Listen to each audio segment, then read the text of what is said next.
Nggak bang? Enggak. Nah, Tes Kak. Bismillahirrahmanirrahim.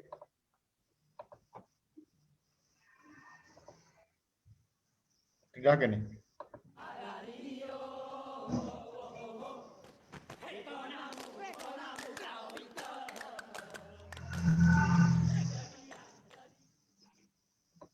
gunakan Facebook nih Jul. Anu Pak, jadi itu kiriman linknya Pak. Oh, saya kan.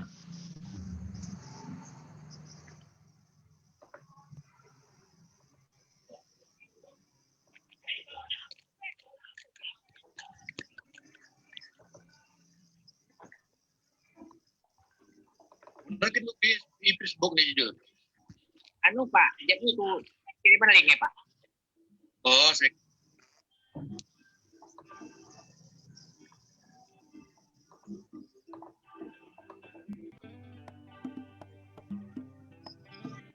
Kita ke Jul nih. Ah, merah. Bang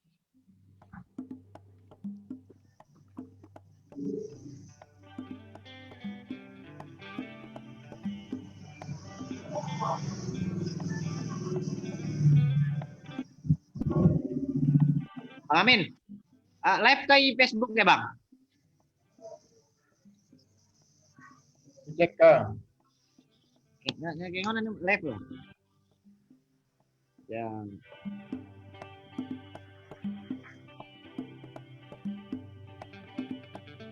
Bilang Kak. Ini adalah hutan. Bang, saya share terakhir buat nih Bang. Dan penyedia jasa lingkungan. Jul, aku sebuah Jul. Duduk Hah? Aceh.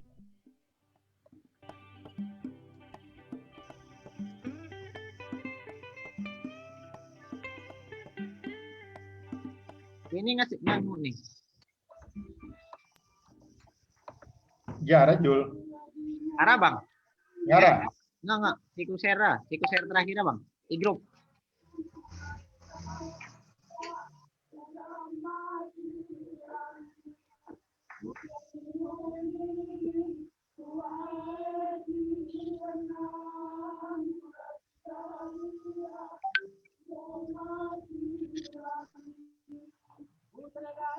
Aku nih trengon aku nih Jul.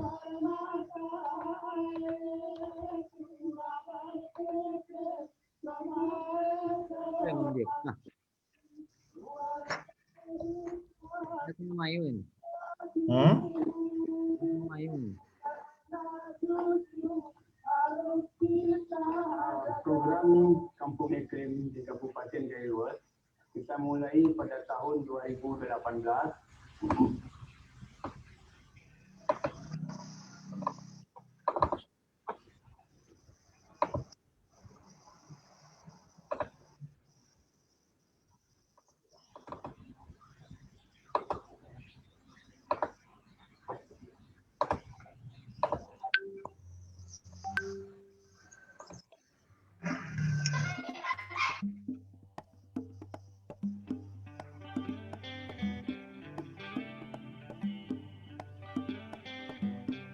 Assalamualaikum Bu Nur Hayati.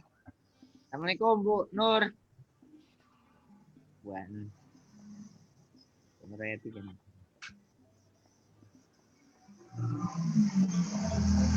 Bang Amin, ngaku buhak assessment income-nya. Pak, Pak Nasirnya anu ke Pak? Waalaikumsalam warahmatullahi wabarakatuh. Maaf, aneh unmute. Ya Pak. Hutan Aceh yang Benar menyimpan Bang Najarna nggak siap. dan penyedia jasa lingkungan bagi lebih dari 4 Hampir dijawab Bu. jiwa Lagi. Yalah, insyaallah. Nah, Mi. Oh, Nazar mungkin telat 10 menit masuk gini. Oh alah, Bang Ardi. Ana. Oh, ada tak akses kam. Enggak ya, itu akses. Ini dia lagi di Rai kira-kira. Enggak. Kamu baru Ah. Lihat ini ternyata kupin boleh. Nah.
Ini adalah hutan Aceh yang menyimpan kekayaan biodiversity Itu anu kena. dan Putar lingkungan gambar. bagi lebih dari 4 juta jiwa penduduk Tentu Aceh. bang. Enggak, oke.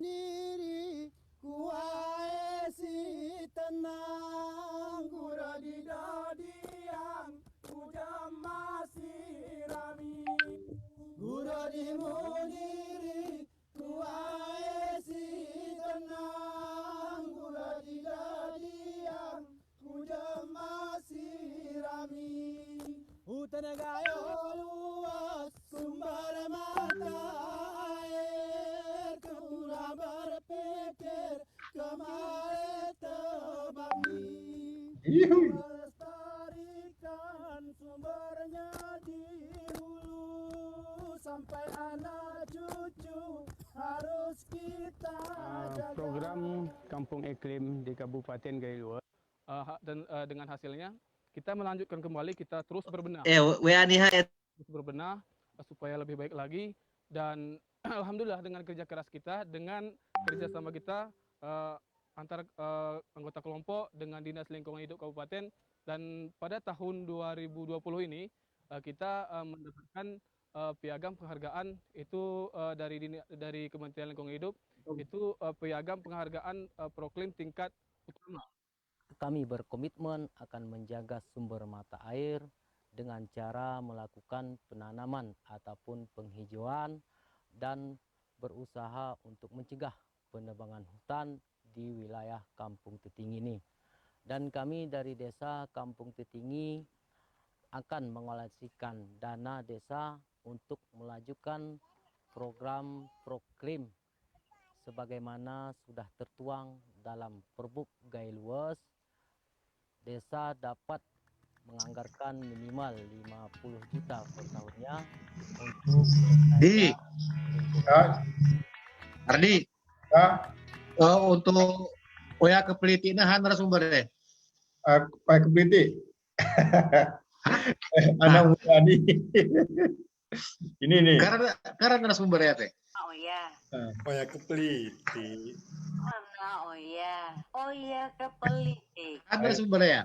Oya Kepeliti. Coba dah. Oya Kepeliti. Oh. Oya Kepeliti. Mana oh ya. Oh ya Kepeliti. Pas. Oya Kepeliti. Ya titik. Oya titik. Oya titik. Oya Kepeliti. Alah. Masing-masing harap lagu karena kan anak geraya kegiatan ini ke arah serius, arah ini.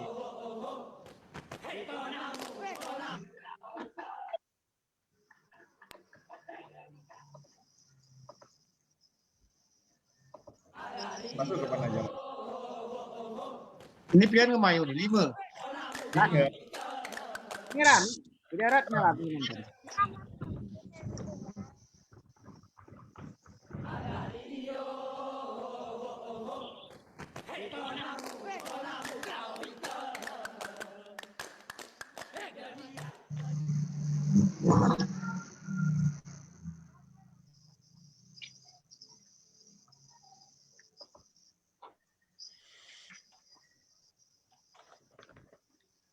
Oke.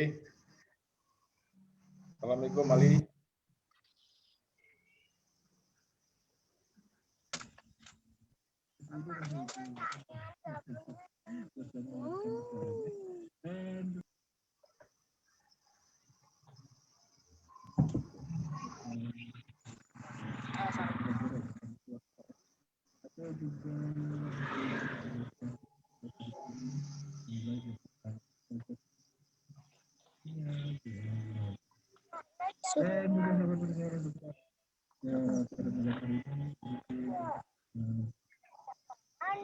Berhak.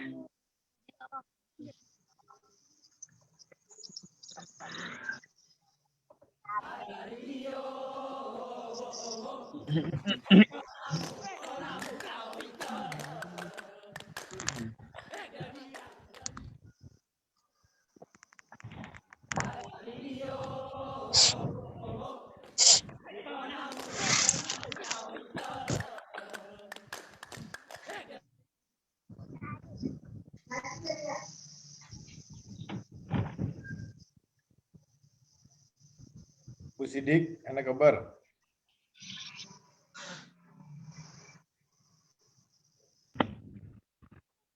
Ismail, Sahara, Kati itu pilihan anu ya, anak kabar Kak?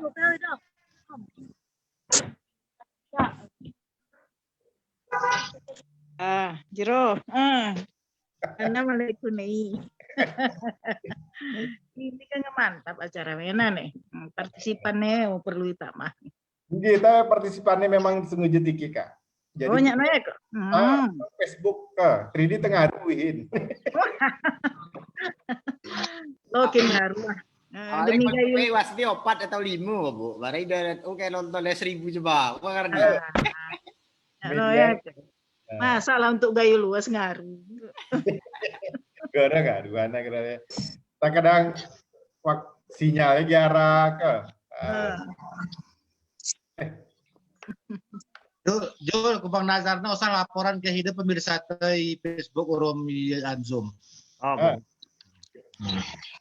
Facebook lumayan lah. Facebook merasa 1000 jemaah gue.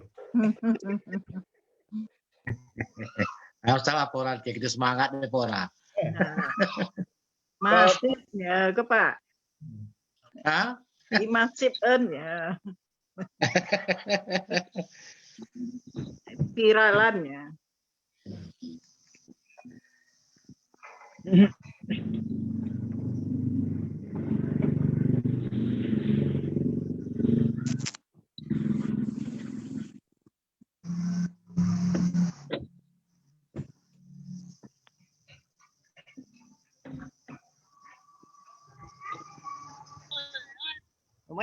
lumayan dari penonton live ya. Hampir 30 jemaah bagi iya nih. Nampaknya kopi blower ho rami nonton nih. Oh, ini siapa nih, Pak? Sanger.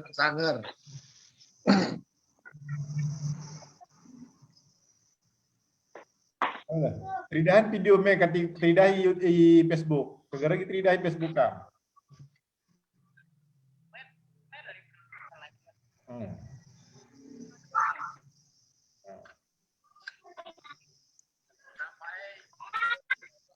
Ya.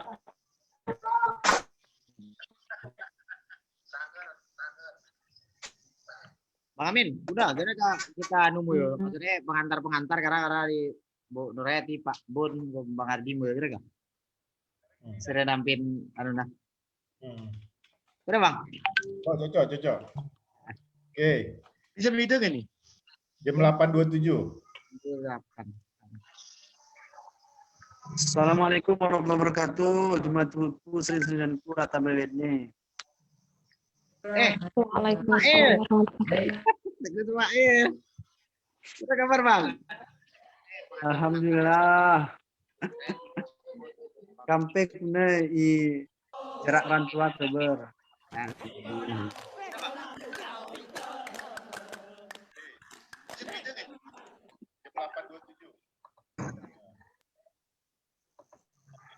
Assalamualaikum warahmatullahi wabarakatuh. Jematul Sri dan Pura Tabelit.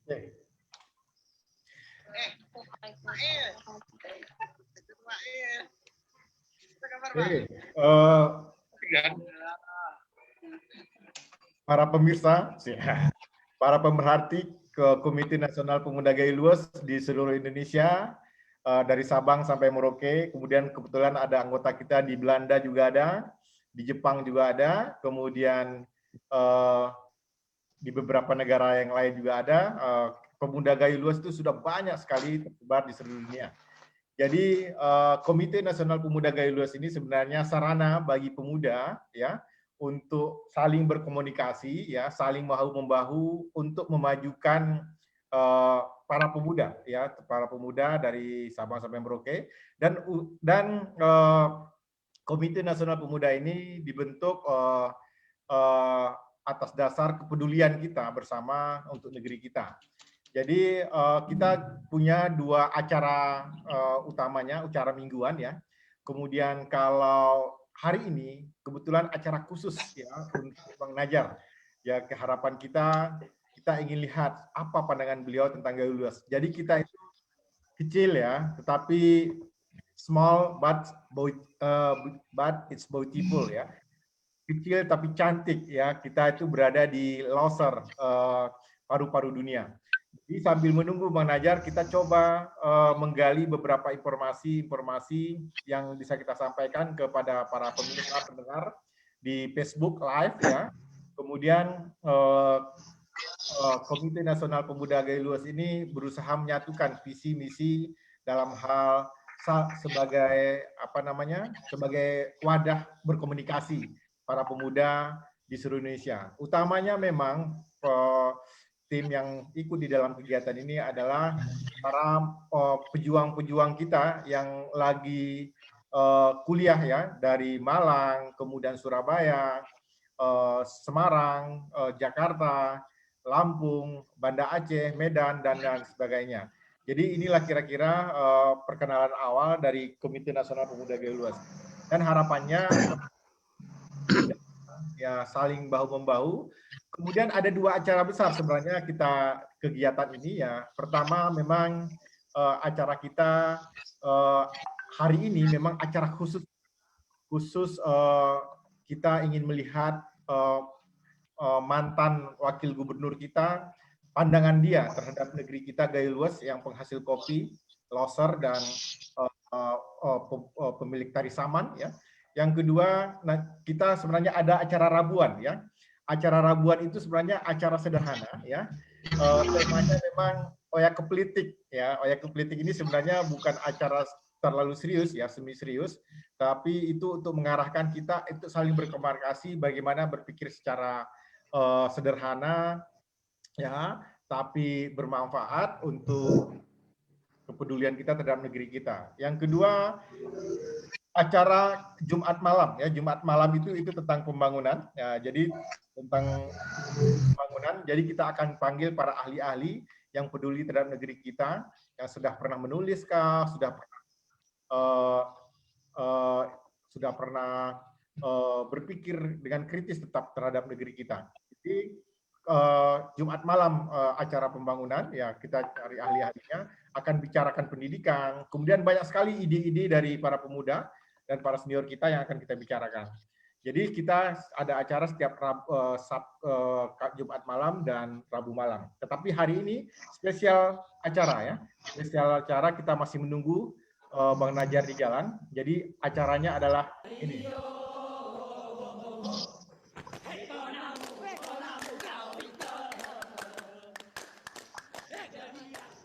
Oke. Jadi itu kira-kira sebelum Bang Najar tampil, silakan mungkin ada yang mau berbicara, mungkin dari ahli pendidikan kita yang sudah terbukti ya dengan adanya Bunaya, mungkin Kak Nur Hayati bisa tampilkan videonya biar bisa dilihat di Facebook, Kak. Ya, kasih pengantar lah untuk kita, untuk pemuda-pemuda yang sering masih di Gayo Luas dan yang di luar Gayo Luas. Karena banyak sekali ya pemuda-pemuda mahasiswa kita dikirim oleh Kak Nur Hayati untuk melanjutkan pendidikan di luar daerah. Baik, terima kasih atas kesempatannya. Mungkin saya sebentar lagi ya kalau mau bicara, boleh? Oh, boleh Bu, boleh Bu. Saya buat coret-coret sedikit lah untuk menyampaikan hal-hal yang sudah pernah dilakukan dan harapan terhadap dunia pendidikan ke depan agar lebih runut. Mungkin bisa diberi kesempatan kepada saudara-saudara kita yang lain dulu. Ya, karena juga ini pertama kan saya ikut acara ya, jadi mungkin tatipnya belum paham juga nih. Jadi nggak apa-apa, saya mendengar dulu dari teman-teman kita yang lain, nanti saya akan sampaikan tentang pandangan saya terhadap pendidikan kita di GAILUS. Terima kasih. Assalamualaikum. Waalaikumsalam. Siap, Bang Bu. Ardi. Di kegiatan ini kita santai, Bu. Semuanya boleh, dan kalau ada usul dari manapun kita siap untuk mengedisi khususkan kalau kata apa namanya tim kreatif. Ya, judulnya sersan ya, serius tapi santai ya.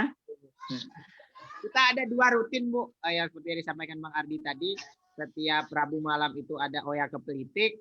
Kita berharap nanti ini giliran nih ada Rocky Gerungnya GAILUS, Abu Sidik, kemudian ada Bang Ali, pakar hukumnya di GAILUS. Kita minta juga nanti sekali-sekali jadi narasumber, ada Tengku Ismail. Ini ada beberapa ranah yang bisa nanti kita gabung. Iya, baik, menarik itu untuk masyarakat kita melek politik. Ya. Perlu juga kami sampaikan kepada rekan-rekan baik yang ada di di Zoom maupun yang ada di Facebook agar bisa mengikuti pengisian struktur, karena KNPGL ini milik kita bersama, milik dari pemuda GAILUS dimanapun berada, baik itu yang ada di luar negeri, di daerah GAILUS maupun yang ada di daerah-daerah lain. Kita menyusun konsepnya itu di semua daerah ada perwakilan sampai ke tingkat desa. Nanti ada di tingkat kecamatan dan semuanya kita rangkul mulai dari Sebrus, Bujang, dengan Rakan, Sobat, BWN gabung kini asalkan masih umurnya pemuda tapi versi WHO bukan versi Undang-Undang Kepemudaan. Undang-Undang Kepemudaan dibatasi 30 tahun, kalau WHO 60 tahun ya Bang Ardi. Jadi semuanya boleh gabung. Di komunitas ini urum-urum kita anak-anak berkontribusi untuk membangun GAILUS yang kita cintai. Dari berbagai macam isu yang akan kita angkat di sini, ada budaya dan lain sebagainya, karena ada beberapa komunitas-komunitas yang ikut bergabung dan ini juga menjadi salah satu. Perlu juga kami sampaikan bahwa KNPGL bukan rivalnya KNPI, tapi kita mitra dengan KNPI. Kalau KNPI itu punyanya pemerintah, kalau ini punyanya rakyat. Jadi KNPGL lidahnya masyarakat GAILUS gitu. Untuk menyambung lidahnya masyarakat GAILUS. Mungkin itu Bang Amin, mungkin ada yang mau disampaikan sebelum kita masuk menunggu Bang Nazar. Ya, melanjutkan apa yang disampaikan oleh Saudara Zulkifli terkait dengan rekrutmen pengurus KNPGL. Jadi ini rencananya kita akan menuju Kongres Pemuda GAILUS. Jadi kita membutuhkan teman-teman Pompong Mehne dari seluruh Indonesia termasuk luar negeri untuk bisa bergabung sehingga kita ngumurum nos Kongres Pemuda GAILUS. Tujuannya adalah untuk pembangunan dan untuk pembangunan GAILUS lah. Jadi kita konsentrasi itu GAILUS guna caranya GAILUS ini lebih berkembang lah, lebih berkembang dan maju dari segala bidang. Di dalam pengurus ini macam-macam, semua bidang arah. Apakah dia bidang ekonomi, bidang hukum, sampai bidang syariat Islam juga ada. Caranya cukup mudah, silahkan nanti diklik di di link nanti di Facebook KNPGL ada. Kalau boleh dicatat bisa STTID pengurus KNPGL 1. Jadi kami harap Pompong Mehne bergabung, kita susun agenda kegiatan lebih baik. Terima kasih.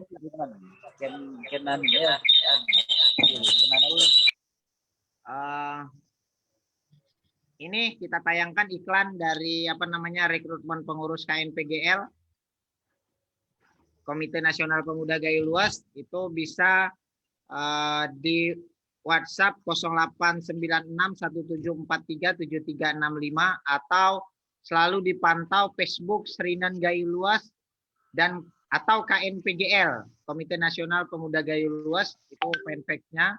Kemudian bisa juga di link https://s.id/pengurus KNPGL 1. Perlu juga kami sampaikan nanti akan ada di komen bagi yang ada komen di Facebook maupun di YouTube, nanti akan kita tayangkan untuk link kepengurusan Bang Amin. Ini ada yang minta untuk bisa di-share di komen Facebook, komen YouTube dan lain sebagainya. Perlu kami sampaikan Serinanku BWN ama ini rakan sahabat BWN bahwa kegiatan live ini disaksikan live di Facebook dan YouTube. Artinya ini semuanya akan kita live-kan. Kalau partisipan di dalam ini insya Allah di luar penontonnya kalau video kita yang kedua itu sampai dengan 1000 lebih.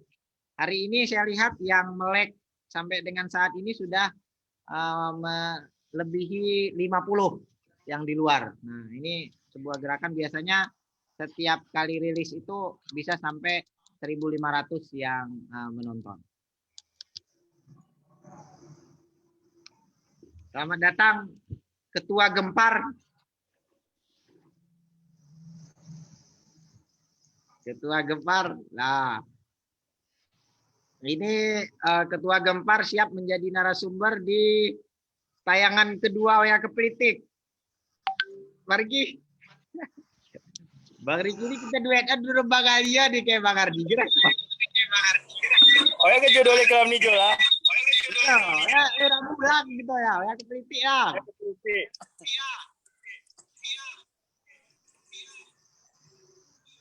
Bebe anak kejut.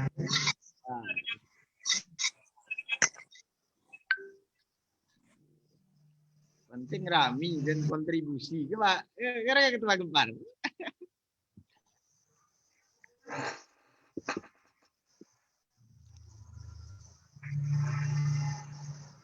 Mungkin ya sudurku BWN sembari kita nampin Bang Nazar untuk bergabung di live kita saat ini, mungkin ada yang perlu kita diskusikan kepada Pak Bunyamin agar bisa mengantarkan Pak diskusi pada kesempatan kali ini agar apa-apa yang sudah diperjuangkan oleh generasi-generasi terdahulu bisa kita warisi dan bisa kita lanjutkan perjuangannya di generasi kita saat ini. Apapun ceritanya, sahabat rekanku BWN, bahwa hari ini Gairua sudah berdiri atas perjuangan orang masa lalu, tentu ini harus kita perjuangkan, baik itu dari segala macam tips dan sesuai dengan selera kita masing-masing. Kepada Pak Bunyamin, kami persilakan Pak sebelum kita Terima kasih Jul. Rekan-rekan sekalian yang berbahagia, untuk memperbaharui informasi kita sebetulnya pada malam hari ini berkenaan dengan Bang Nazar sedikit, boleh ya Jul ya?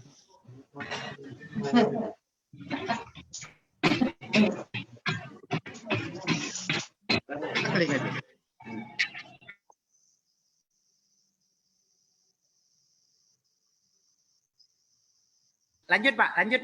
Oke, terima kasih.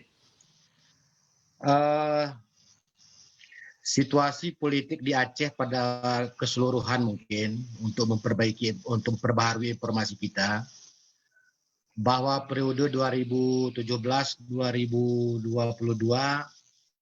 dipimpin oleh Gubernur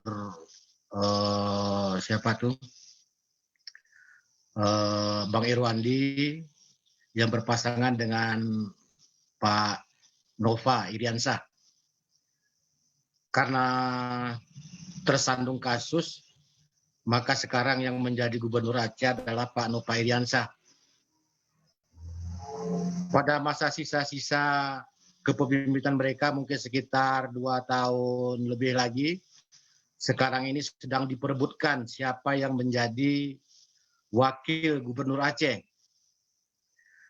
Dari berbagai media kita lihat dan kita baca yang sedang gencar-gencarnya sekarang dibicarakan, yang akan mendampingi beliau adalah Bang Muhammad Nazar yang pada saat malam hari ini akan bersama kita. Mungkin nanti harapan kita jika Tuhan mengizinkan beliau jadi orang nomor 2 mendampingi Pak Nova Iriansyah, mungkin banyak harapan-harapan dari kita, terutama dari Kabupaten Gilos dia tergantung kepada mereka. Karena secara politis saat ini Nova Iriansyah adalah orang Gayo yang menjadi Gubernur Aceh. Pada tahun 2022 masa beliau sudah habis. Apakah kita nanti bermimpi lagi ada orang Gayo yang akan menjadi Gubernur Aceh? Jika tidak, maka kita akan menggantungkan harapan kepada rekan-rekan calon gubernur-gubernur lain yang ada di Aceh. Salah satunya mungkin nanti kandidat juga yang akan ikut bertarung di tahun 2022 dan 2024, juga Bang Nazar.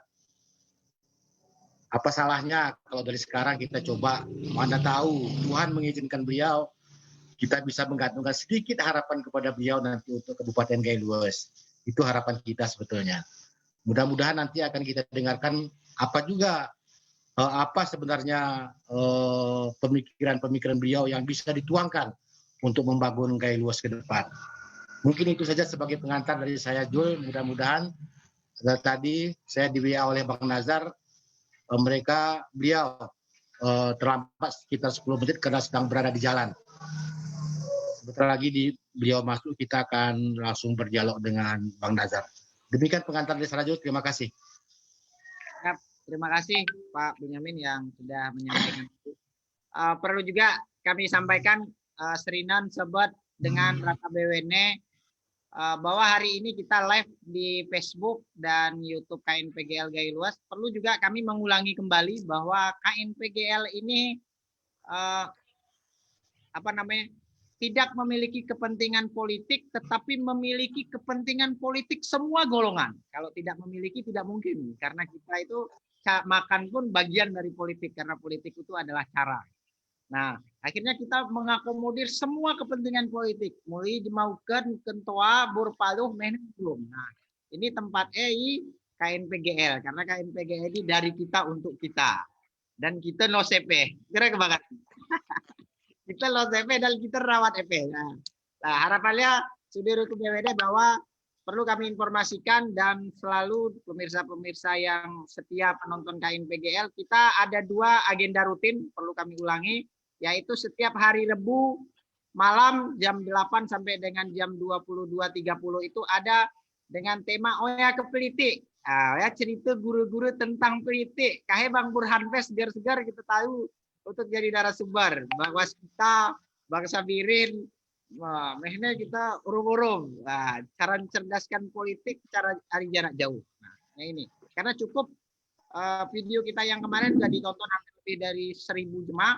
Sisi Unipeh per gian masuk Pak Nazar sudah hampir lebih dari 100 yang mengintip. Kita bisa pantau hampir 100 orang yang mengintip. Mudah-mudahan nanti setelah masuk itu bisa tembus 1.000 yang lain. Perlu juga kami sampaikan bahwa ini Pak Nazar sudah masuk.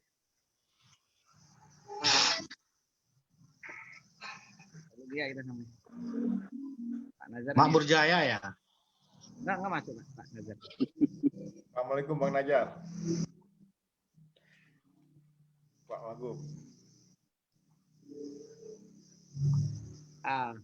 Sembari menunggu connecting dari Bang Nazar, perlu kami sampaikan bahwa setiap malam Jumat kita akan bercerita pembangunan Gayo-Luas dengan agenda Gayo-Luas Corner, ILC-nya Gayo-Luas. Malam Sabtu, Jumat malam. Jumat malam. Itu ada GLC, itu ILC-nya Gayo-Luas.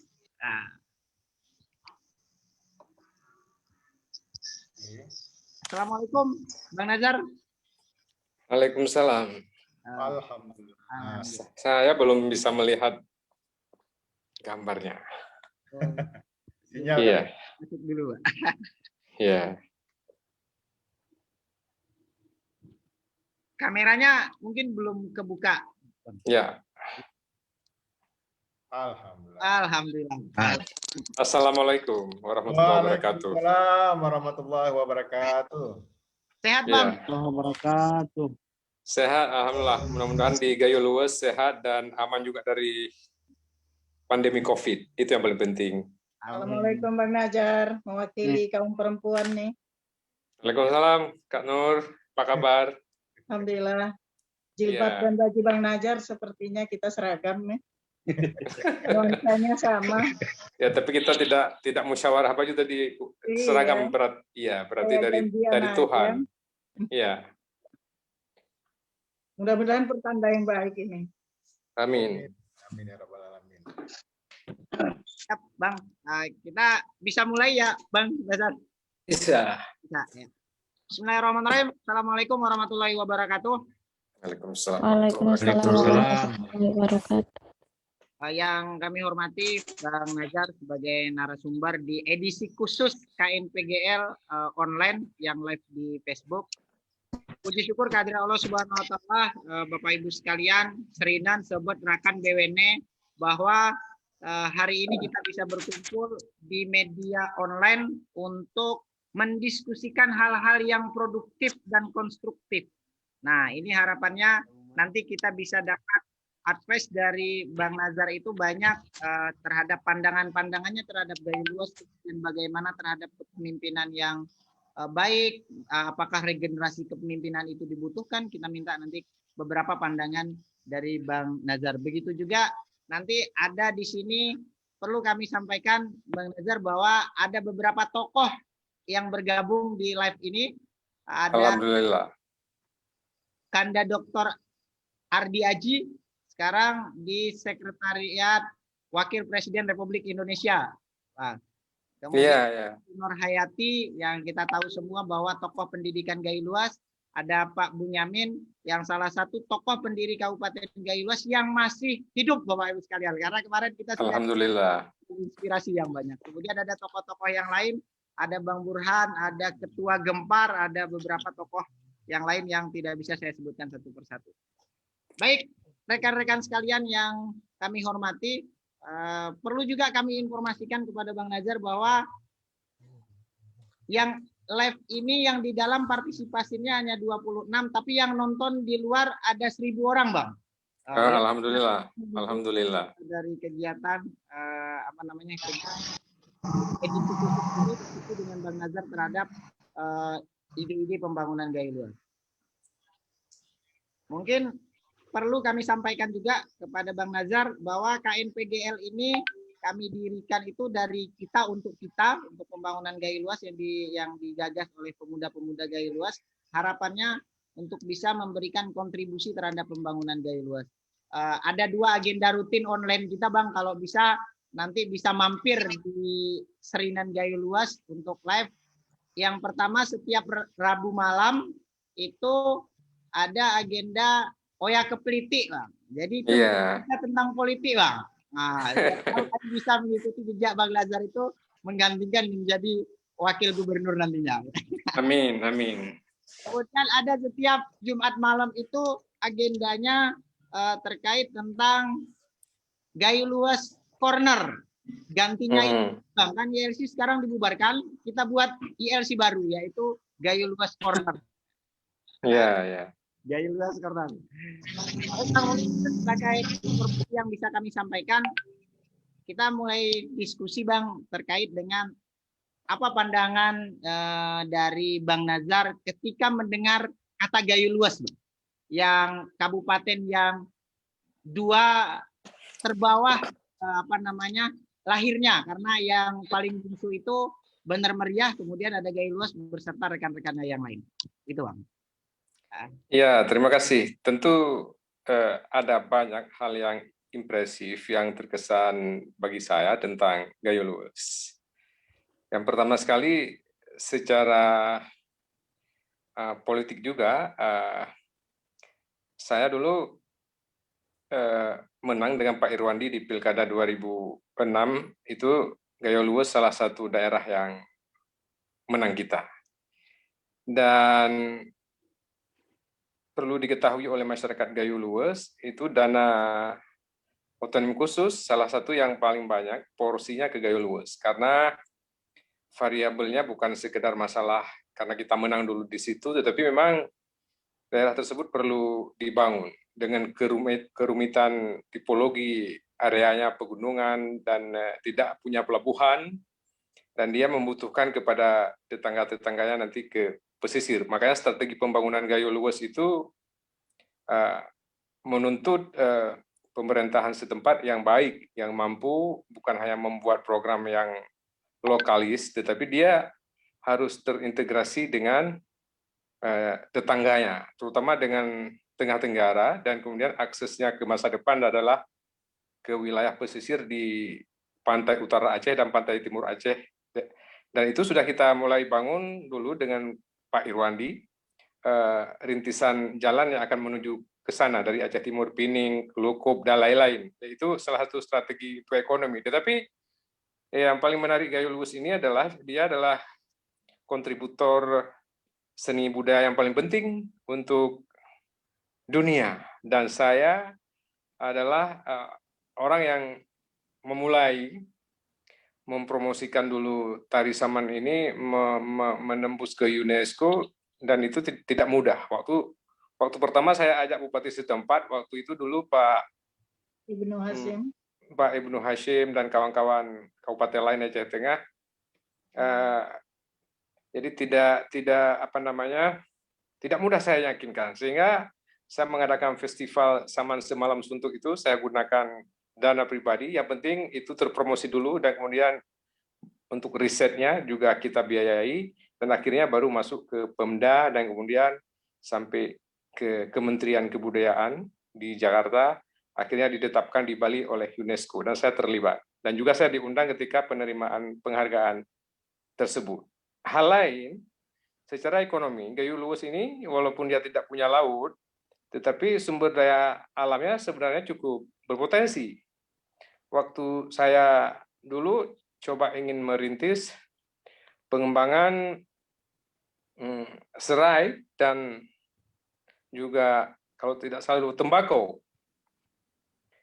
Dan Gayo Luwes menjadi syarat, kita jadikan syarat dulu untuk memperoleh pembagian cukai tembakau untuk Aceh, walaupun tidak banyak, karena tembakau itu yang terbanyak di Pulau Jawa.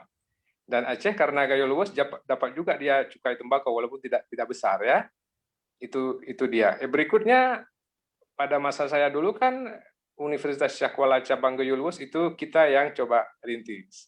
Termasuk kita hibah sejumlah anggaran dari Provinsi Aceh di luar program reguler kepada pemerintah setempat melalui bupati untuk pengembangan hal tersebut, pembangunan tambahan. Jadi sejak masa kita sebenarnya Gayo Luwes mulai mendapatkan perhatian yang cukup serius. Mudah-mudahan setelah kami pada masa Zeni dan Muzakir Manaf dan sekarang di tangan Pak Nova Iriansyah, mudah-mudahan juga mendapatkan perhatian yang serius. Jadi Gayo Luwes itu saya pikir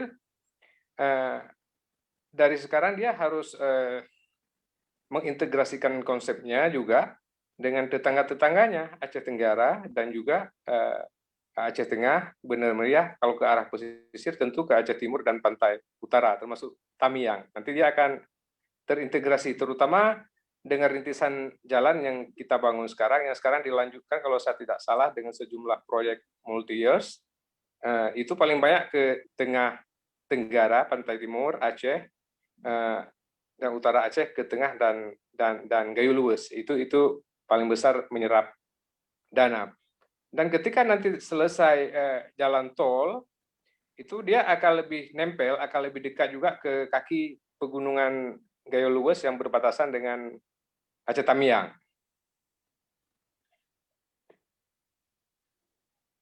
Ya, Bang Nezar, itu sangat mengesankan ya Bang terhadap Gayo Luwes ya Bang.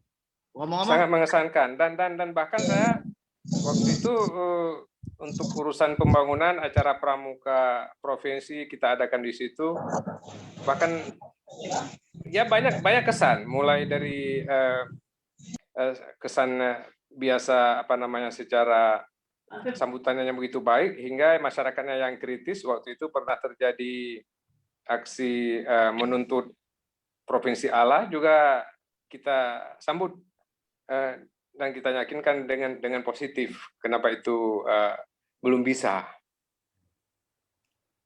Ya Bang, kebetulan dulu beberapa mungkin di antara sini bagian dari peserta Raimuna daerah ya Bang, yang dulu. Ya, Raimuna daerah. Iya. Ngomong-ngomong terakhir ke Gayluas kapan Bang? Setelah saya tidak ada lagi Wagub, pernah juga saya datang ada sekali. Tapi dan saya waktu ada acara tari saman yang banyak itu diundang, tapi saya tidak sempat beberapa 2 tahun lalu kalau saya tidak salah. Ada acara politik pun saya belum pernah berkunjung ke Gayluas. Yang terakhir untuk urus partai pun belum sempat.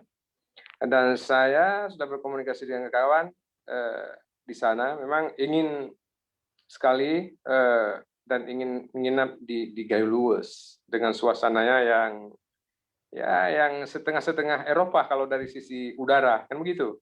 Ya, betul Bang. Betul Bang. Itu yang memang yang kesan dari beberapa daerah yang di Gayluas. Perlu juga kami sampaikan Bang Nazar bahwa yang hari ini di sini itu banyak diaspora Gayluas Bang. Alhamdulillah. Diaspora Gayluas ada dari Jakarta, ada dari Jawa Timur, Jawa Tengah, Jogja dan lain sebagainya. Ini rata-rata diaspora Gayluas. Terakhir Bang, ada 2 persoalan yang sedang dihadapi oleh masyarakat Gayluas. Yang pertama tingginya tingkat kemiskinan dan kedalaman kemiskinan. Yang kedua itu masalah ekonomi Bang. Saya kupas 2 ini dari perspektif Bang Nazar itu bagaimana Bang terhadap 2 ini? Bagaimana cara Gayluas itu keluar dari tingkat kemiskinan dan kedalaman kemiskinan yang sangat tinggi? Yang kedua, bagaimana meningkatkan pendapatan per kapita masyarakat? Yang pertama konsepnya yang saya bilang tadi, dia tidak bisa bergerak sendiri. Walaupun otonomi daerah ini memberikan peluang untuk strategi pembangunan lokal, tetapi sesungguhnya captive market itu kan harus dibuat bersama. Peluangnya harus dibuat bersama dengan tetangga dan juga dengan strategi yang besar dari pemerintahan provinsi, ya. Karena sumber anggaran sekarang kita harus jujur ini di Aceh secara umum, bukan hanya di Gayluas. Di Aceh secara umum itu daerah-daerah yang jika pemerintahnya lemah bisa mandiri itu kan sangat terbatas. Nah, Tengah Tenggara itu jika pemerintahnya lemah, jika APBD-nya kurang, maka itu masyarakat tentu akan semakin sengsara karena dia sektor perdagangannya kan tidak seaktif di pesisir. Kemudian produktivitasnya pun dia tanggung, misalnya serai, ya, katakanlah serai atau tembakau yang saya bilang tadi juga tanggung dia. Tetapi beberapa daerah tertentu sektor pertaniannya produktivitasnya dia sudah sustainable dan sudah mampu untuk mempertahankan diri. Apakah di sektor peberasan, kemudian di Gayluas sawahnya juga tidak besar, walaupun ibu kotanya namanya Blang kan, sawah kan? Ya. Tapi sawahnya tidak besar. Nah, komponen-komponen dan modal dasar yang ada di sana itu harus diidentifikasi. Di mana prioritas pembangunan yang akan dilakukan oleh setiap bupati, itu satu. Yang kedua, konsistensi kebijakan untuk menuntaskan kemiskinan itu dia tidak boleh satu periode saja. Misalnya sekarang Bupati Amru membuat visi misi apa dia tentang kemiskinan.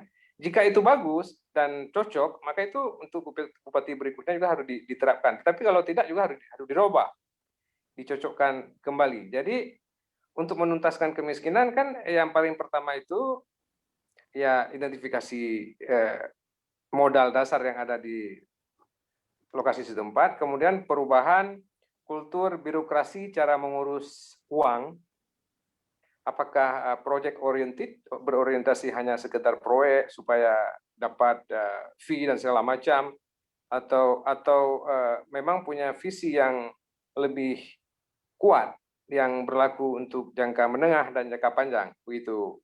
Yang berikutnya adalah juga perubahan selain birokrasi, perubahan kultur di rakyat, kultur ekonomi.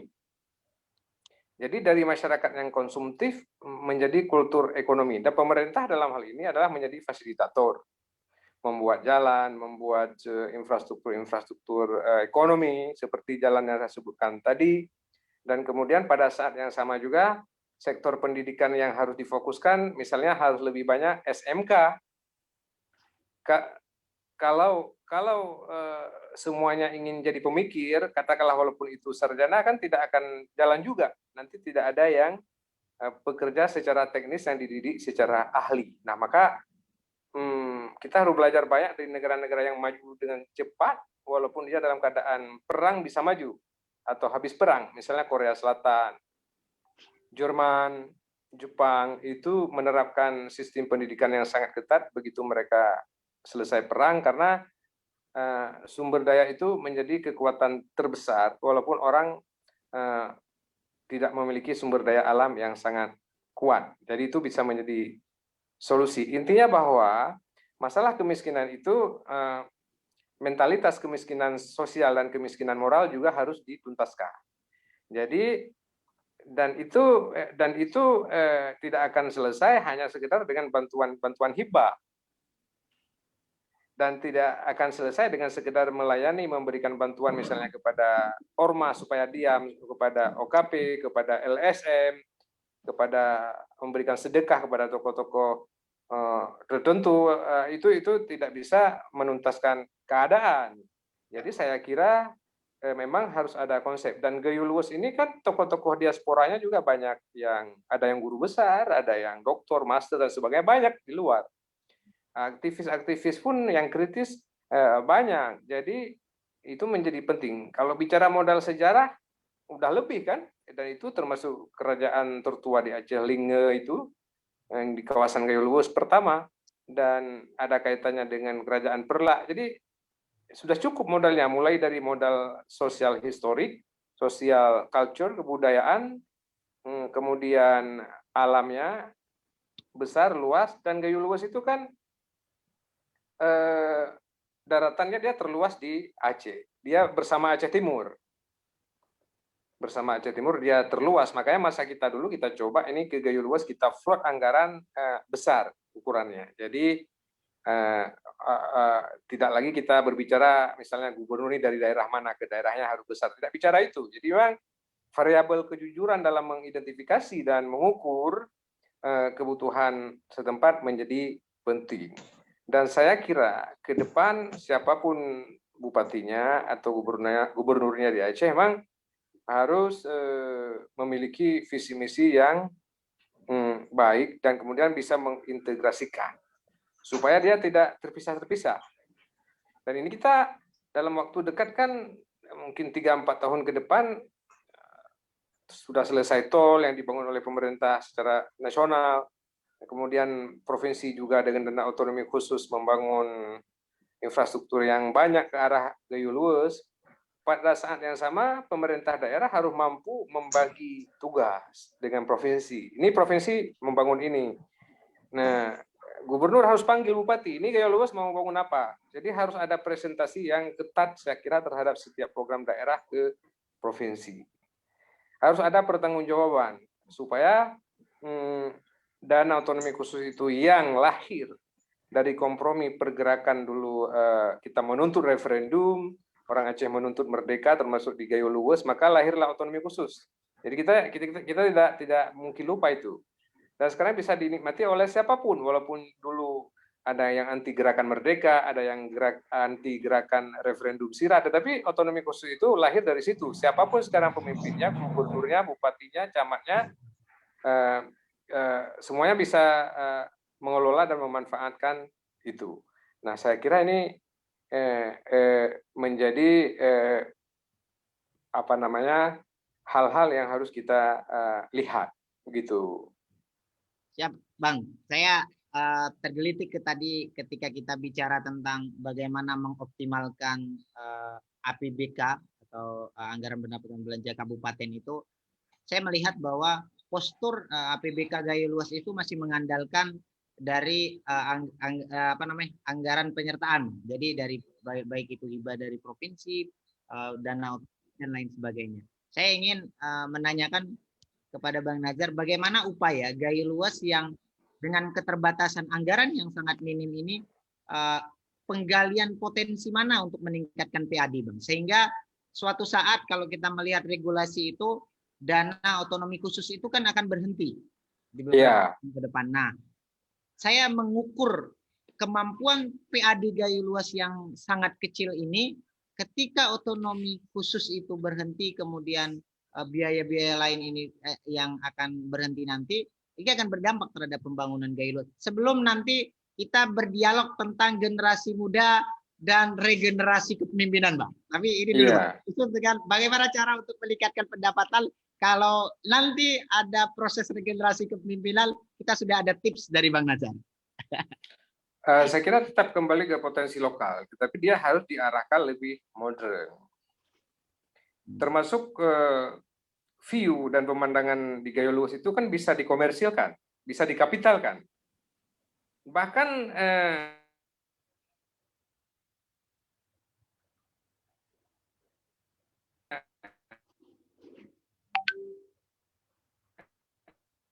nilai.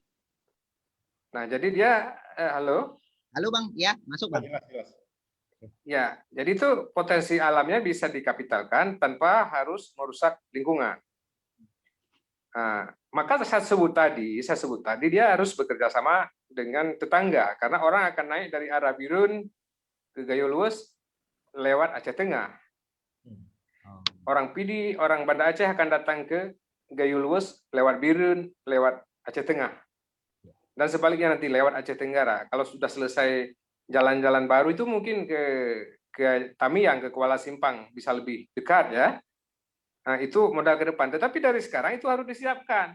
Ini kan ada kesalahan besar kita di masa lalu.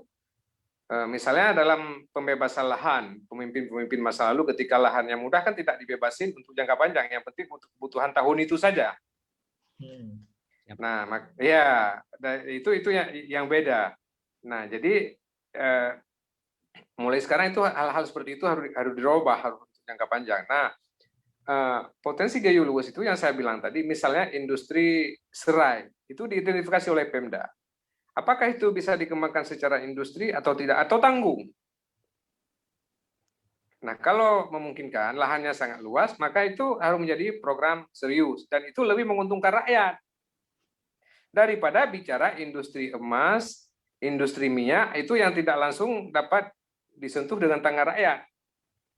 Dan lebih menguntungkan pemegang kapital besar, kan begitu. Nah, pemegang modal besar. Kalau serai, kemudian pariwisata lokal dikembangkan menjadi andalan Aceh selain Pulau Sabang, itu memungkinkan. Saya dulu pernah mengusulkan misalnya begini.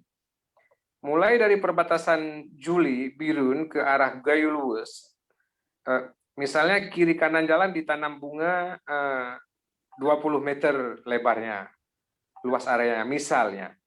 Sepanjang berapa puluh kilometer itu, banyak, panjang sekali, dan itu didanai mengajak provinsi. Tapi lahannya urusannya Pemda, karena apapun kan bisa hidup di situ. Nah, kotoran burung pun yang jatuh di tanah kan jadi tumbuh.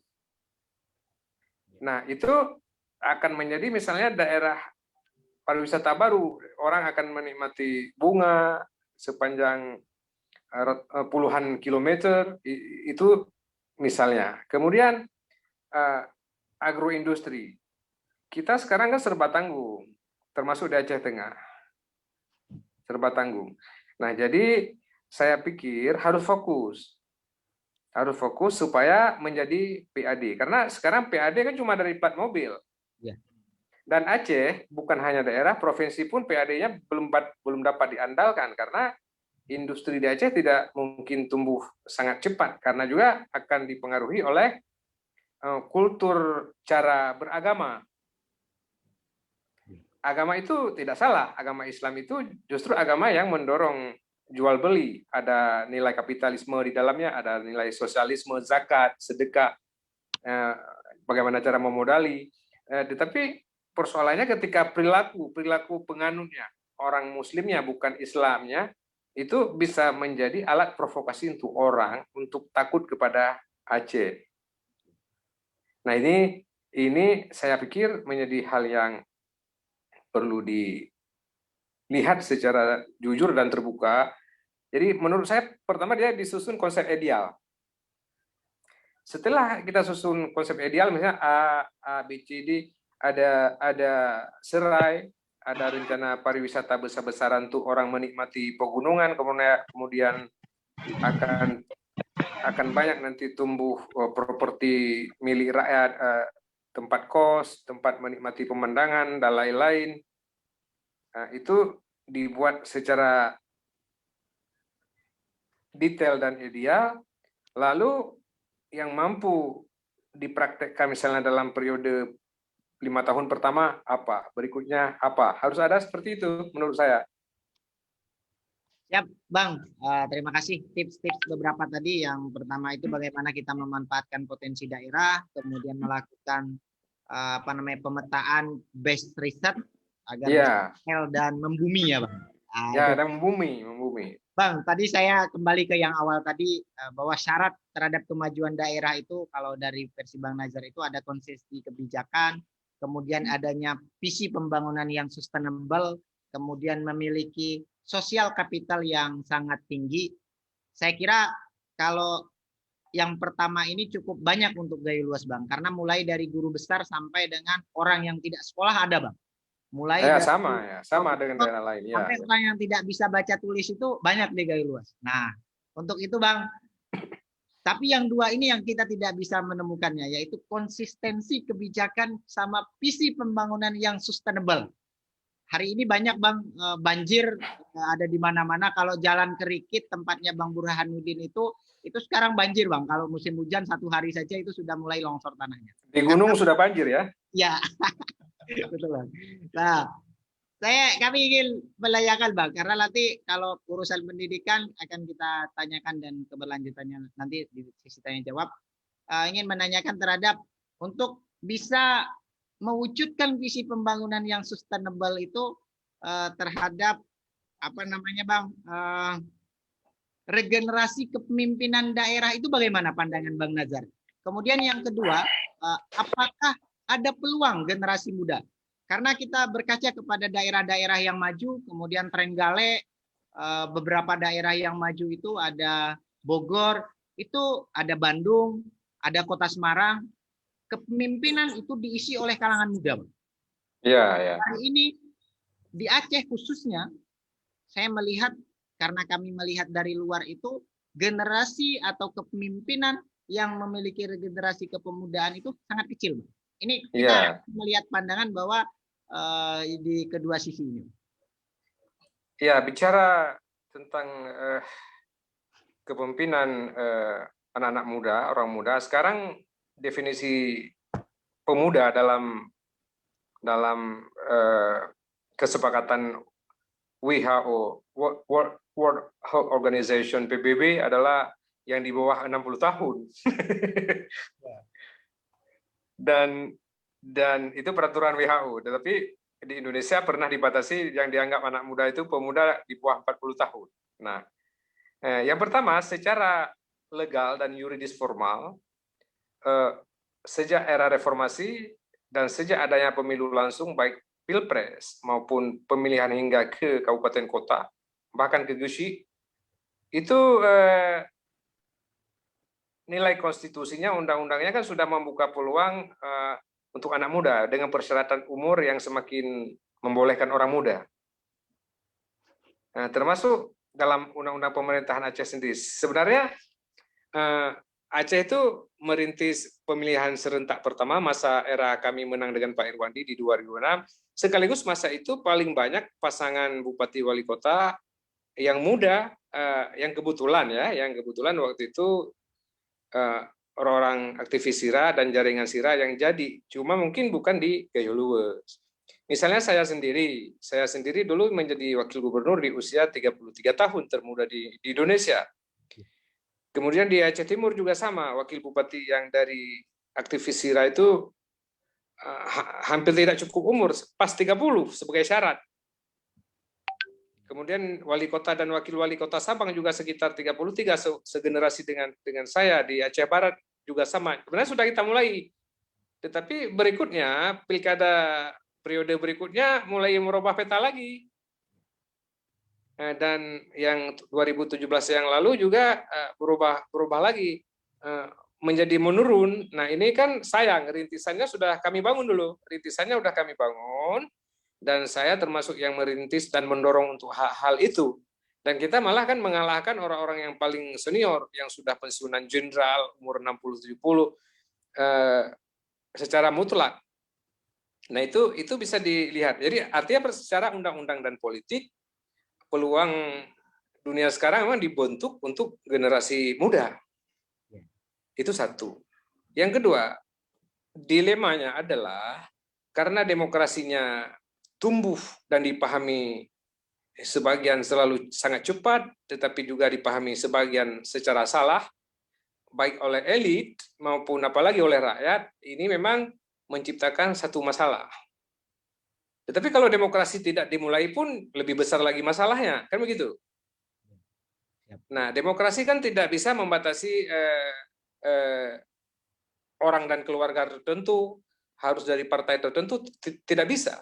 Di semua negara, partai itu berfungsi hanya untuk fasilitator demokrasi rakyat, dari rakyat, untuk rakyat, dan untuk pembangunan. Artinya jika dari partai tidak ada tokoh yang layak, dia bisa rekrut dari orang yang non-partisan. Atau dari partai yang lain. Di nasional pun sudah mempraktekkan itu, apakah partai seperti Nasdem, seperti Golkar, PDIP, Partai PKS, kan tidak lagi memaksakan harus orang dalamnya yang jadi kandidat. Nah, bahkan orang memang cenderung mencari anak muda, tetapi yang layak, bukan menjual usia, tetapi anak muda yang sudah bijak, yang sudah punya talenta di usia muda, dan itulah yang harus dididik. Nah, maka kalau yang terjadi sekarang di Aceh dan di nasional, bahkan di Indonesia, adalah persoalan kualitas. Ini baru-baru ini kan wacana memasukkan klausul persyaratan harus S1 dalam DPR, itu menandakan apa? Karena terlalu lama DPR secara nasional saja kualitasnya hanya 30%. Apalagi di daerah, di provinsi dan di kabupaten kota, karena persyaratannya yang mudah.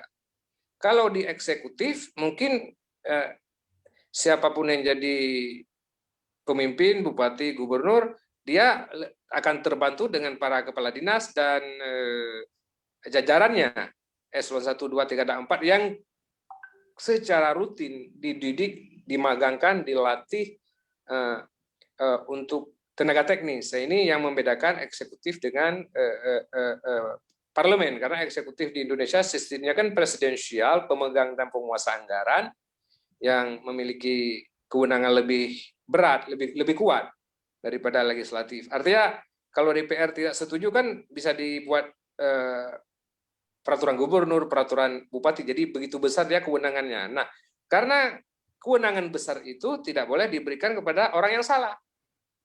Jadi kalau bicara pemimpin salah, yang pilih juga kan bisa dinilai ulang. Kenapa dipilih, kan begitu?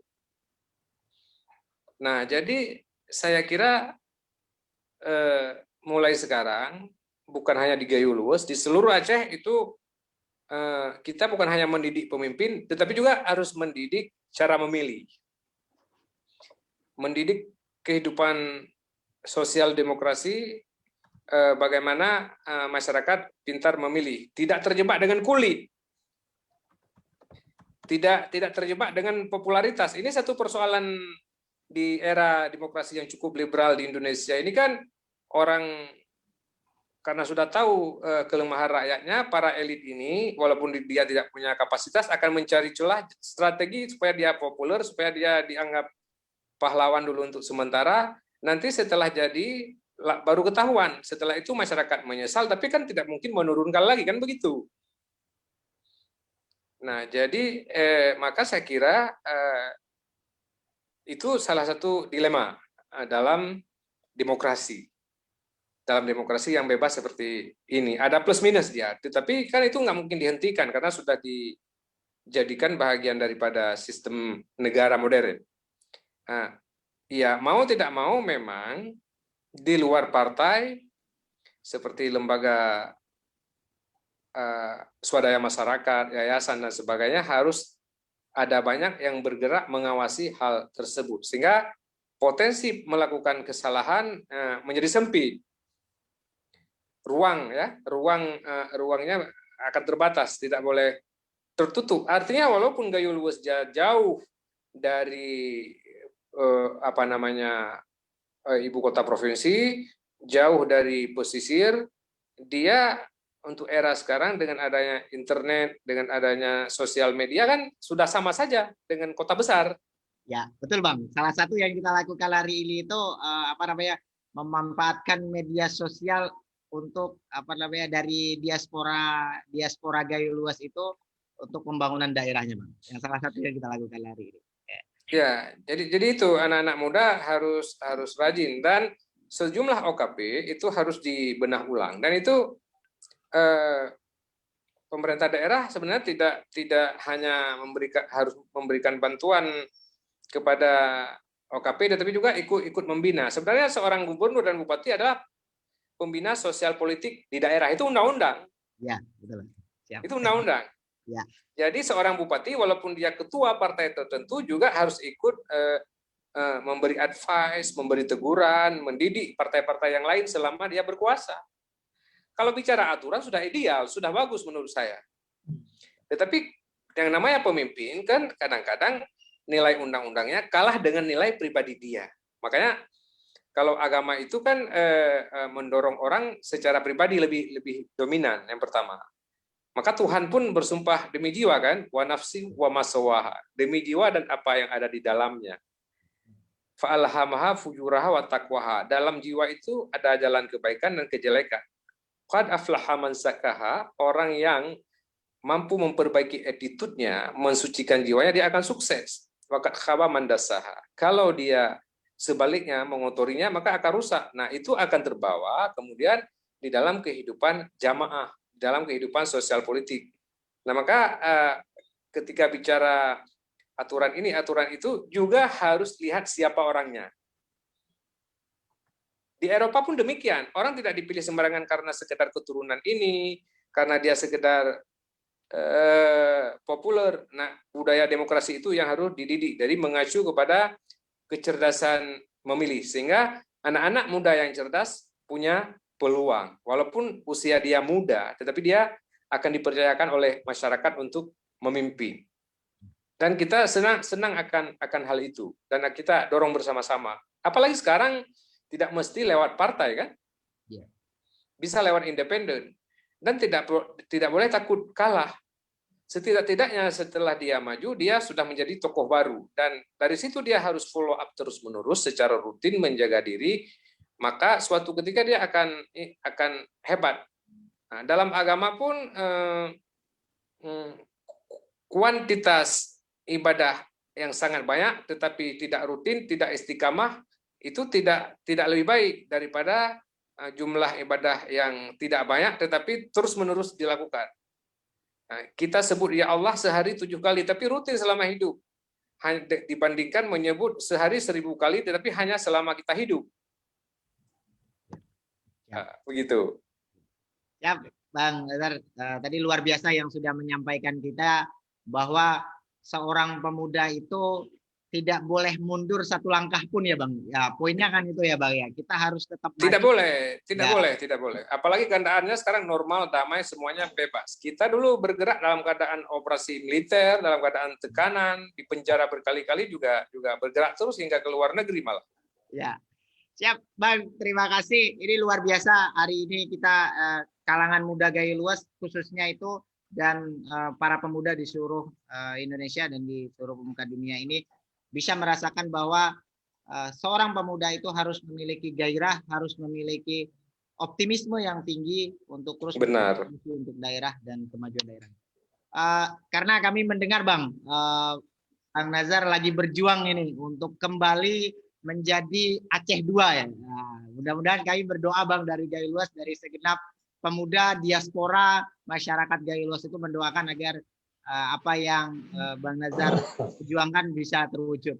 Untuk itu Bang, sebelum Bang Nazar ada kegiatan lain, sebelum Bang Nazar meninggalkan Zoom ini, kita lempar dulu ya Bang, untuk mungkin ada pertanyaan atau pernyataan yang perlu kita diskusikan dari rekan-rekan atau Bapak Ibu yang ikut di Zoom ini.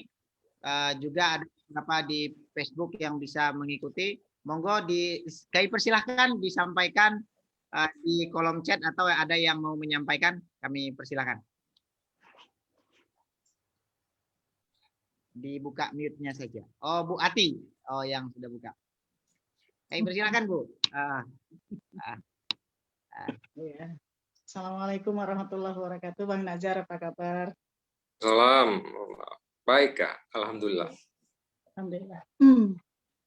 Senang sekali nih Bang, saya bisa bertemu langsung via acara ini melalui undangan KNPGL, Komite Nasional Pemuda Gaylues. Kita doakan dan kita titip harapan kepada KNPGL ini agar bisa menjadi wadah aspirasi pemuda yang sesungguhnya, membangun Gaylues dan Aceh secara umum. Kami mewakili barangkali dari tokoh pendidikan juga tokoh perempuan di Gaylues. Yang pertama kepada Bang Najar, tadi saya mendengar bahwa suksesnya sebuah pembangunan atau kemajuan pendidikan, kemajuan pembangunan itu tidak lepas dari pendidikan. Iya. Nah, mungkin saya hanya memberikan masukan atau titip harapan terhadap pendidikan ini, Bang.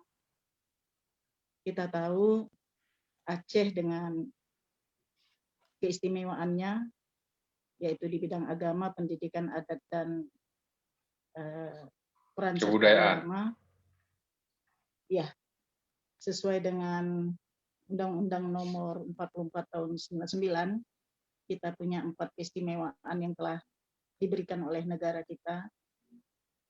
Dalam hal pendidikan ini memang kita masih sangat miris. Meskipun dari sisi keistimewaan agama juga masih banyak regulasi yang perlu kita bahas, kita keluarkan nantinya, ditetapkan oleh daerah atau konon. Namun khusus untuk bidang pendidikan ini memang angka-angka prestasi kita, baik itu terhadap siswa maupun guru, ini masih memprihatinkan. Jadi ini PR besar kita. Mungkin Abang juga tahu persis bahwa selama kepemimpinan Pak Irwandi yang terakhir bersama Bang Nova, ini Kepala Dinas Pendidikan Provinsi saja sudah 5 kali diganti. Seingat saya 5 kali. Dalam rentang waktu 3 tahun, 5 kepala dinas berganti, apa yang bisa kita lakukan? Tentu yang Abang maksudkan tadi, kepemimpinan yang mempunyai visi misi sustainable itu tidak akan kita dapatkan. Nah, jadi terkait dengan pendidikan Aceh secara umum, yang tentu berimpact terhadap pendidikan di kabupaten, ini perlu mendapat perhatian serius agar generasi muda Aceh ke depan benar-benar menjadi generasi muda yang handal, terutama dalam menghadapi zaman yang perubahannya sangat cepat ini, atau kita kenal dengan disrupsi ini. Itu yang pertama, Bang. Kenapa saya katakan saya titip kepada Abang? Saya tahu Abang punya kapasitas, Abang punya peluang untuk memimpin Aceh ke depan. Salah satu orang muda yang sudah pernah memimpin dan punya peluang ke depan itu adalah Abang. Ya, meski saya bukan anggota SIRA, tapi saya tahu sepak terjang Abang, dan ketika memimpin Aceh bersama Pak Irwandi banyak prestasi yang dengan duet maut ini ya menghasilkan Aceh yang luar biasa. Aceh hebat itu ada di zaman Abang dan Pak Irwandi. Nah, kemudian yang kedua terkait dengan pendidikan juga, Bang. Ini kita tahu bahwa Undang-Undang Nomor 23 Tahun 2014 pada pasal 12 itu telah mengamanahkan satu perubahan yang sangat signifikan di bidang pendidikan, di mana kewenangan untuk PAUD, SD, dan SMP ini diberikan kepada pemerintah daerah, kemudian untuk SMA ini diberikan kepada provinsi. Saya pernah menjadi anggota NPD, Bang, ya, pada periode yang lalu. Sebenarnya periode ini juga saya terpilih sebagai anggota NPD, tapi karena ada hal yang kurang saya sepakati dalam musda ini, akhirnya saya tidak ikut serta dalam kepengurusan periode ini. Nah, perubahan kewenangan terhadap pengurusan lembaga pendidikan ini, di mana PAUD, SD, dan SMP diurus oleh kabupaten, SMA diurus oleh provinsi, ini menimbulkan efek yang sangat mengganggu mutu khususnya di daerah. Ya, jadi ini perlu menjadi perhatian kita dengan adanya lex spesialis Undang-Undang Aceh, Undang-Undang Pemerintahan Aceh. Mungkin khusus untuk Aceh ini perlu kita pertimbangkan lagi agar kita mengembalikan kewenangan ini sebagaimana yang dulu. Ya, kalau untuk pilkada Aceh saja meminta kita tetap 2022, dan saya yakin Abang akan ikut bertarung di situ, ya. Mengapa tidak untuk pendidikan yang merupakan fondasi pembangunan ini kita juga mengikuti lex spesialis kita? Ya, oke. Undang-undang negara kita mengatur bahwa PAUD, SD, dan SMP diurus oleh pemerintah daerah, lalu SMA diurus oleh provinsi. Undang-undang pemerintahan Aceh kita kan bisa mengakomodir itu, bahwa SMA juga diurus oleh kabupaten. Jadi sangat banyak kerugian daerah, Bang, ketika SMA ini diurus oleh provinsi. Sebagai contoh, Bang, saya kasih tahu satu kasus di Gayo Luwes. Ya, ketika Kepala Dinas Pendidikan Aceh datang ke Kabupaten Gayo Luwes dalam hal kunjungan untuk SMA, apa yang terjadi? Apa yang terjadi? Ya, kepala dinasnya tidak mengurus kedatangan ini. Yang mengurus adalah, izin Bu Nur karena Bang Nazar ada kegiatan untuk bisa baik. ke poinnya, Bu. Jadi saya titipkan urusan pendidikan ini pertama terhadap urusan kita, kemudian yang kedua mutu pendidikan kita agar ini menjadi perhatian yang serius dari kakanda kita, yang mudah-mudahan di dalam waktu yang dekat ini akan ada pemilihan untuk mendampingi Bang Nova atau ketika nanti akan ikut pilkada. Saya kira itu saja barangkali. Terima kasih Pak Zul sudah memberikan kesempatan untuk bidang pendidikan ini, karena ini maju mundurnya sebuah negara, maju mundurnya sebuah negeri, maju mundurnya Aceh adalah pendidikan. Terima kasih. Assalamualaikum warahmatullahi wabarakatuh. Waalaikumsalam warahmatullahi wabarakatuh. Terima kasih Bu Ati yang sudah menyampaikan tadi gagasannya terhadap pendidikan.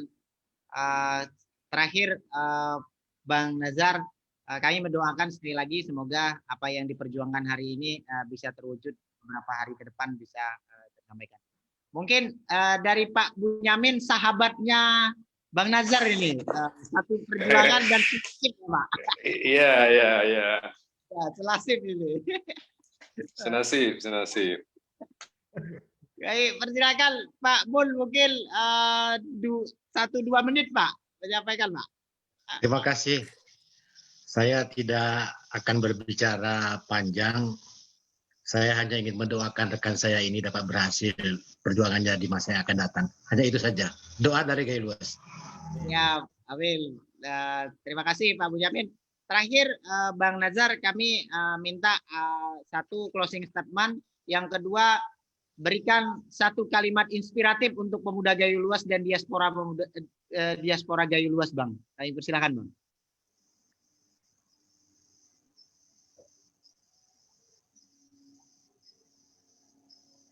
Halo, Bang. Oh, bentar. Kayaknya ada yang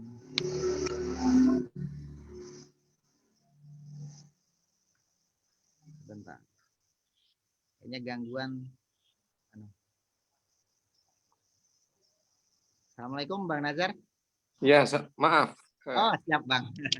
Ya Bang, tadi dari sahabat Bang Nazar sudah menyampaikan dan mendoakan perjuangannya, semoga apa yang diperjuangkan bisa terwujud segera. Terakhir Bang, penutup di diskusi kita pada malam yang berbahagia ini, kami minta closing statement, nanti mungkin akhir kesimpulan yang akan disampaikan oleh Bang Ardi. closing statement dan memberikan kalimat inspiratif untuk pemuda dan diaspora Gayo Luas, Bang.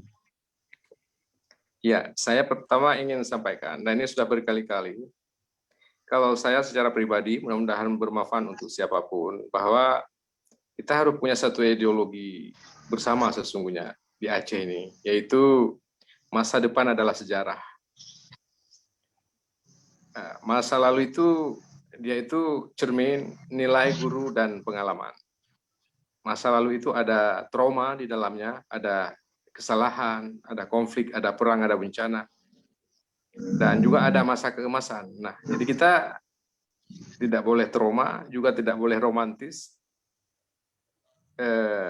yang tidak punya referensi. Kehadiran kita sekarang selama hidup kita tentu adalah untuk membentuk masa depan, yang bisa jadi lebih buruk dari masa lalu, atau sama, atau lebih baik. Tinggal kita pilih. Dan agama pun demikian. Seseorang itu sukses dan lebih baik kalau dia hari esoknya lebih baik daripada hari ini, kan begitu.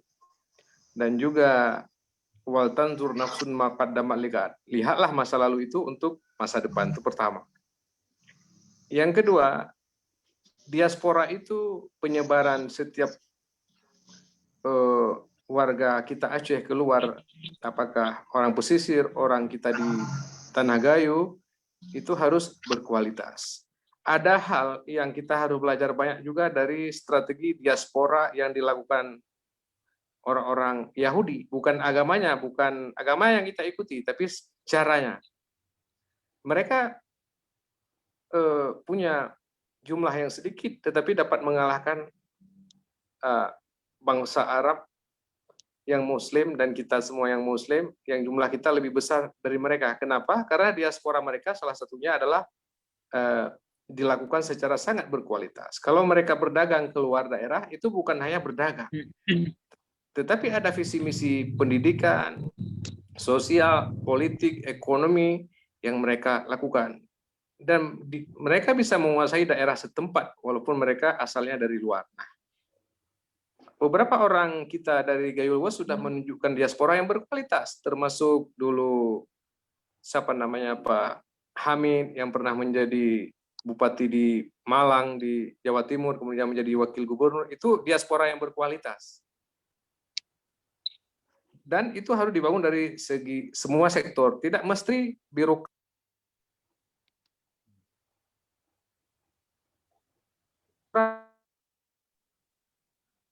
Orang kekurangan kita, orang kita warga Aceh, apakah orang kita di Gayo atau orang kita di pesisir, kan tidak ada yang mendesain diaspora ini secara berkualitas, sehingga hidup masing-masing. Setelah jadi orang baru kita tepung tawari, itu kan masalah. Ya. Sebelum jadi yang ada potensi anak-anak muda kita lumpuhkan, kita jatuhkan semangat. Itu masalah kita. Itu masalah kita yang harus segera diperbaiki. Nah, jadi saya kira ini yang paling penting untuk kita. Jadi diaspora dan masa depan itu adalah sejarah yang harus kita bangun yang berkualitas. Dimanapun kita tinggal dan besar, menjadi kaya, menjadi pemimpin, apakah di Aceh atau tidak, tentu kita tidak bisa melupakan Aceh. Nah, visi misi itu menjadi penting. Saya dulu waktu melepaskan setiap penerima beasiswa ke luar negeri, malah saya tidak terlalu memaksakan setelah selesai master atau doktor di luar negeri harus bekerja sebagai PNS di Aceh, kembali ke Aceh. Kalau yang suka bekerja di luar, tapi jangan melupakan kepentingan Aceh, itu jauh lebih baik juga. Seperti itu. Sehingga kalau di lokal kita tidak produktif, kita harus berhijrah, memang harus berdiaspora. Diaspora itu kan salah satu arahan dari ajaran kita Islam. Melakukan diaspora supaya ada perubahan mulai dari mentalitas sampai kepada kultur kerja dan cara kerja yang lebih baik. Kalau sama seperti tinggal di kampung, di daerah kita sendiri masih sama seperti sebelum kita berdiaspora, kemudian balik ke daerah tidak ada apa-apanya, kita tidak ada kontribusi, itu kan diaspora yang rugi. Nah, maka saya sering sampaikan hal ini Bang masuk Nazar. dalam ceramah-ceramah saya. Siap, terima kasih Bang Nazar. Sebelum kita tutup di agenda kita, teman-teman sekalian, mari kita dengarkan kesimpulan yang akan disampaikan oleh Kanda Dr. Ardiaji pada. Iya. Terima kasih. Assalamualaikum warahmatullahi wabarakatuh, Bang Najar. Salam, Ardi. Terima kasih sekali ya. Jadi Iya. teman-teman saudara kita seluruh Indonesia ya, yang ada di Jepang juga, Belanda dan beberapa negara lainnya, diaspora Gayo Luas. Jadi Bang Najar ini adalah contoh baik bagi para pemuda. Umur 33 tahun sudah menjadi wakil gubernur gitu ya. Dan tadi banyak sekali curahan pikiran beliau untuk kita. Jadi memang kami ke Komite Nasional Pemuda Gayo Luas ini berusaha sebagai mitra pembangunan pemerintah lah salah satunya, kemudian wadah aspirasi dan wadah pembinaan generasi muda serta wadah kepandirian pemuda. Jadi kita banyak sekali pembelajaran-pembelajaran cara berusaha di daerah lain, dan banyak sekali pemuda-pemuda kita sudah jadi pengusaha di Bandung dan di beberapa daerah lain di Indonesia. Alhamdulillah. Kemudian sebagai pendamping penampungan aspirasi masyarakat, harapan kita seperti itu pemuda ini. Kemudian tadi sudah jelas sekali, Jepang, kata Bang Najar tadi, sudah bisa bangkit dengan pendidikan. Dan Gayo Luas itu harus fokus dengan pendidikan yang median, yang menengah, karena benar. kekhususan tadi, karena dengan hal itu kita bisa maju dan punya kinerja yang bagus. Jadi memang Gayo Luas ini terkenal dengan masyarakatnya yang paling suka seni. Manajer benar. Dari 199 bisa bertari saman anak laki-lakinya. Jadi sebenarnya seni budaya ini yang harusnya kita utamakan. Jadi istilahnya kalau mau disuruh sekolah, manajer, anak Gayo Luas itu dari 10 mungkin 9 nggak mau pergi sekolah. Tapi kalau kita bilang ayo bersamaan, itu dari 10 11 mau bersamaan. Jadi sebenarnya bisa melalui itu kita membangkitkan generasi ini. Dan harapan kami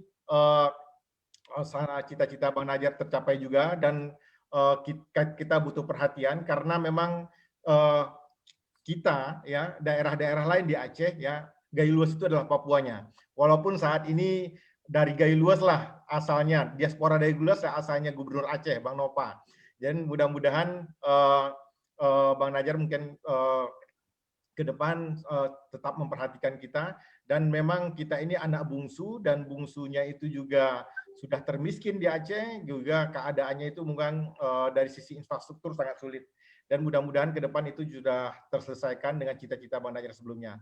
Terima kasih kami ucapkan kepada Bang Najar, mudah-mudahan kami bisa kontak lagi suatu saat, siapa tahu kalau sudah jadi wakil Insyaallah atau jadi gubernur bisa berkomunikasi lagi dengan kita, dan kita sangat berbahagia sekali dengan nasihat-nasihatnya ya. Dan memang di Gayo Luas ini sekarang selain daerah Seribu Bukit terkenal dengan daerah Seribu Hafiz, jadi kita sudah pemerintah Gayo Luas itu sangat fokus sekarang itu mendidik masyarakat yang menjadi hafiz, tetapi itu juga saling berproses yang mudah-mudahan ke depan pendidikan agama di Aceh itu dikembalikan lagi Bang Najar. Jadi istilahnya di Indonesia itu kok terkenalnya Gontor ya, bukan di Aceh gitu ya, tapi Aceh Serambi Mekah mudah-mudahan menjadi pusat pendidikan agama Islam di Indonesia dan di dunia. Terima kasih kami ucapkan, kami dari perwakilan pemuda, maaf bila ada kekurangan dalam pelayanan kami, mungkin walaupun nggak ada kopi teh ini. Maaf ya. Wabillahi taufiq. Wassalamualaikum warahmatullahi wabarakatuh. Waalaikumsalam warahmatullahi wabarakatuh. Ya, alhamdulillah. Kami menyampaikan Bang Nazar terima kasih yang sebesar-besarnya sudah bisa sama-sama di di channel online kami.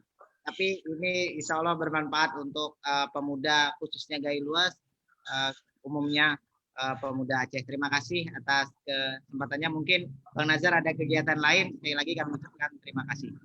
Mungkin bisa. Terima kasih. Ya. Terima kasih Bang Nazar. Kami doakan. Terima kasih. Terima kasih dan salam semuanya yang ikuti acara ini. Ya, assalamualaikum warahmatullahi wabarakatuh. Waalaikumsalam warahmatullahi wabarakatuh. Baik, teman-teman sekalian yang kami hormati, yang masih ada di sini, perlu juga kami informasikan besok hari Rabu malam sampai ketemu di acara Oya Kepelitik ya, yang diisi oleh Ali Sadikin, wartawan senior Gayo Luas. Kemudian ada lagi Khairul Amri, diaspora Gayo Luas yang sudah lama berpengalaman di pusat di kota. Kemudian ada lagi satu lagi Jack, Parlemen Jalanan, sahabatnya Ketua Gempar Gayo Luas. Lah, kita besok akan diskusi lebih tajam dan lebih menggigit lagi. Mungkin ini mari ini kita diskusi-diskusi ringan. Ini Hanahmi, labnya kan cukup baten ini Bang Abin. Baten dulu. Baru